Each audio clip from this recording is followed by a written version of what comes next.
இதன் ஒரு கட்டமாக அகில இந்திய காங்கிரஸ் தலைவர் ராகுல் காந்தி தமிழக காங்கிரஸ் தொடர்பாக சில முடிவுகளை தெரிவித்திருக்காங்க. அதன்படி திரைமறைவில் தாவேகாவுடன் பேச்சுவார்த்தை நடந்து வருகிறது.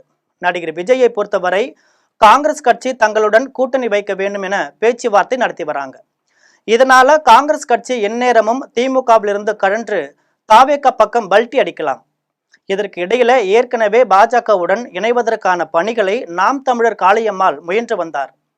முன்பு அவர் தாவேகாவுடன் பேச்சுவார்த்தை நடத்தியது தோல்வியில் முடிந்தது. அதனைத் தொடர்ந்து அவர் பாஜகவுடன் பேச்சுவார்த்தை நடத்தி வந்தார்.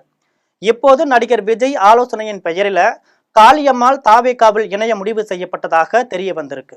இதைத் தொடர்ந்து காளியம்மாளுக்கும் நாகப்பட்டினம் தொகுதியை விட்டுத்தரவும் தாவேகா சார்பில் முடிவு எடுக்கப்பட்டிருக்கு. வெகு விரைவில் நூற்றுக்கணக்கான பெண்களுடன் நாம் தமிழர் கட்சியை சேர்ந்த பெண்களுடன் தாவேகாவில் இணைய உள்ளதாக கூறப்படுது. அதேபோல் தேமுதிக 9ஆம் தேதி தனது இறுதி முடிவை தெரிவிக்க இருக்கு. இது தொடர்பாக மாவட்ட செயலாளர் கூட்டத்திற்கு ஏற்பாடு செய்யப்பட்டு இருக்கு.